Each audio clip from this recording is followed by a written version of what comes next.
আসসালামু আলাইকুম। নতুন দিনে নতুন আরেকটি ব্লগে আপনাদের সবাইকে ওয়েলকাম করছি। কাছে দূরে যে যেখান থেকে আমার ভিডিওটি দেখছেন আশা করি সবাই ভালো আছেন। আমরাও আলহামদুলিল্লাহ ভালো আছি। ফুল ফোটার মধ্য দিয়েই আসে ঋতুরাজ বসন্ত, প্রেমের পরশ লেগে যেমন জন্ম দেয় আনন্দ। ফাল্গুনের আগমনে বন বনান্ত ফিরে পেল যেন নতুন জীবন, আর আমরা পেলাম নতুন প্রকৃতি। এলো বসন্ত, এলো শবে বরাত, এলো কি যেন এক দিবস। এক একজনে এক এক ব্যস্ততায় দিন কাটিয়েছেন, কেউ অশ্লীলতার, কেউ বা রহমতের। যেহেতু 14ই ফেব্রুয়ারি ছিল বিশ্ব ভালোবাসা দিবস, আবার ওই দিনেই ছিল শবে বরাত। আসলে আমরা ভালোবাসার দিবস বলতে কি বুঝি? শুধু ভালোবাসা নাকি অন্য কিছু?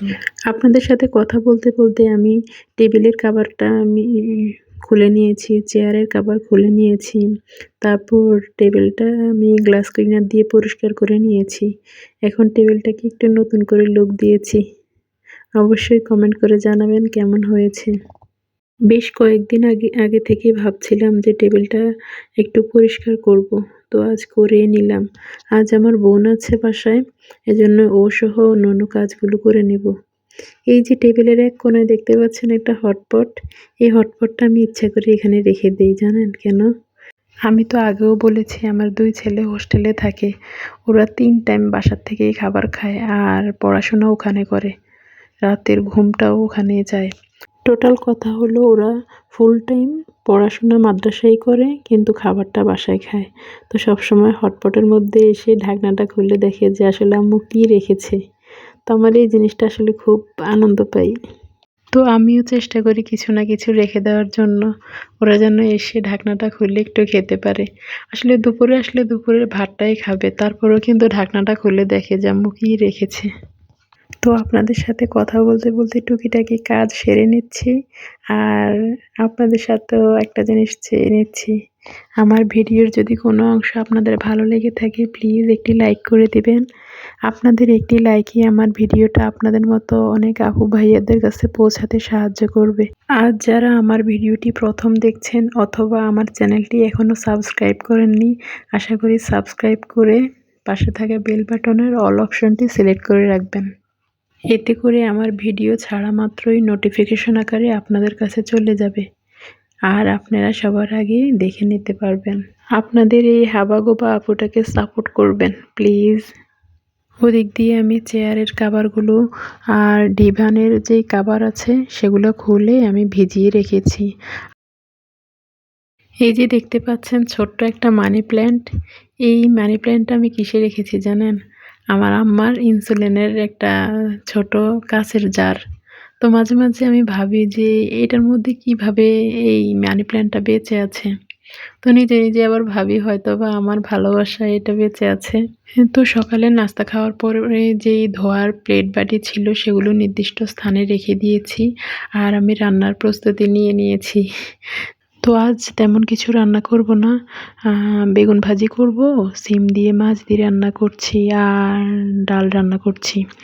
তো টুকিটাকি রান্নাগুলো আমি আর শেয়ার করব না আপনাদের সাথে। আমার বোন পাশেই কিন্তু তরকারি কাটছে, তো ওর কাটা হয়ে গেলে আমি রান্না বসিয়ে দিব অফ ক্যামেরায়। রান্না বান্না করতে করতে যদি আমি ভিডিওটা করি তাহলে আমি জানি যে আজ ঘরের কোনো কাজে হবে না, এজন্যই অফ ক্যামেরায় করব। আপনারা কিছু মনে করবেন না। এই যে দেখতে পাচ্ছেন অনেকগুলো টমেটো, এই টমেটোগুলো আজ প্রায় 4-5 দিন আগে এনেছে। তো আমি একটু কালার আসার জন্য এগুলো রেখে দিয়েছি। এখন ভালো করে ধুয়ে তারপর আমার বোনকে দিয়েছি কাটার জন্য। তো কেটে নিলে তারপর আমি এগুলো বসিয়ে দিব চুলাতে। টমেটোগুলো কিন্তু আমি কোনো টমেটো সস বা কেচাপ এগুলো করব না। তো স্বাভাবিক যে মাছ ভাজি বা তরকারিতে খাওয়ার জন্য যেইভাবে সিদ্ধ করার দরকার সেই উপযোগী করে রেখে দিব। তো কিভাবে করি অবশ্যই তো আপনাদের সাথে শেয়ার করব। এই যে দেখতে পাচ্ছেন 1টা বাজার প্রায় এখনো 5 মিনিট বাকি আছে। তো আমি ঘরটা ঝাড়ু দিয়ে নিয়েছি, ঘর মুছে ফেলেছি, রান্নাবান্না শেষ করেছি। তারপর এখন কাপড় চোপড়গুলো ধুয়ে আমি ছাদে শুকাতে নিয়ে এসেছি। এই যে আমার বাসার এই সাইডটা কিন্তু আপনাদের কখনো শেয়ার করা হয়নি। এদিকে শুধু মাঠ আর মাঠ। দেখতে পাচ্ছেন একটা নদী, এর পাশে আবার মাঠ। তো বাসায় চলে এলাম। তারপর বারান্দার মধ্যে কিছু কাপড়-চোপড় ছিল, সেগুলো আমি আমার সাহেবকে গোছাতে দিয়ে দিলাম। আর দেখতেই পাচ্ছেন ধোয়া ওঠা ভাত, বেগুন ভাজি, সিম দিয়ে মাছ দিয়ে রান্না করলাম। খাবারটা গুছিয়ে রেখেছি। বাচ্চারা এসে খাবারটা খেয়ে নিবে। আর এদিকে আমি কাটা টমেটোর মধ্যে একটু লবণ দিয়ে তারপর টমেটোটা বসিয়ে দিয়েছি। দেখতেই পাচ্ছেন এই পর্যায়ে আমি রাখবো। আর রাতে সিমের বিচি এনেছিল ২ কেজি। তো ভাবলাম যে এগুলো তো এখন আমি খেয়ে শেষ করতে পারবো না। তো ফ্রোজেন করে ফ্রিজে রেখে দেই। সুন্দর করে খোসা ছুলে তারপর আমি ভালো করে ধুয়ে নিয়েছি।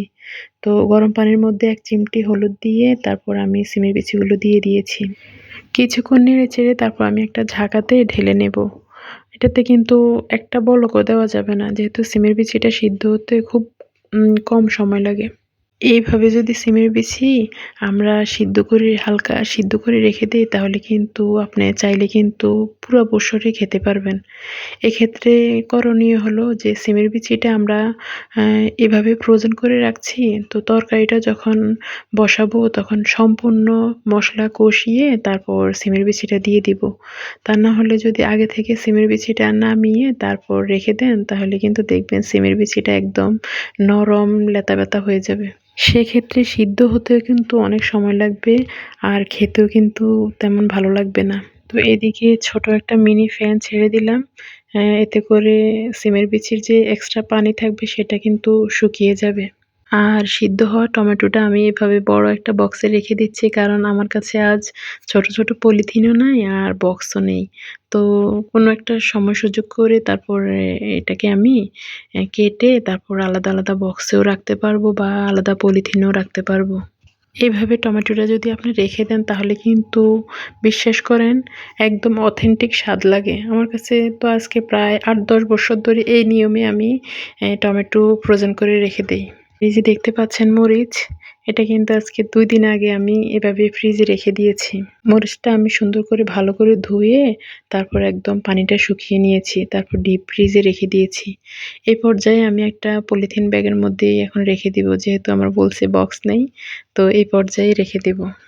কাঁচামরিচটা কিন্তু যখন আপনি তরকারিতে দিবেন তখন কিন্তু ঠান্ডা অবস্থায় কেটে তারপর তরকারিতে দিয়ে দিলে কালারটা একদম সেই সবুজ কালারে থাকবে।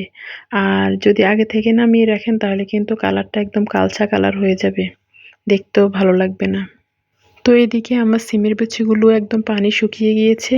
তো আমি পলিথিনের ব্যাগের মধ্যে ভরে রেখে দেব। শীতকালে সিম, সিমের বিচি, তারপর ফুলকপি এগুলো কিন্তু আ প্রতিদিনই কিন্তু ইচ্ছা করলে আনতে পারবেন বা খেতে পারবেন। কিন্তু যখন সিজন শেষ হয়ে যাবে তখন কিন্তু মনের মধ্যে একটা বাসনা জাগবে যে একটু সিমের বিচি খাবো। তো যদি এভাবে রেখে দেওয়া যায় তাহলে কিন্তু আপনি চাইলে যেকোনো সময় নামিয়ে তারপর খেতে পারবেন।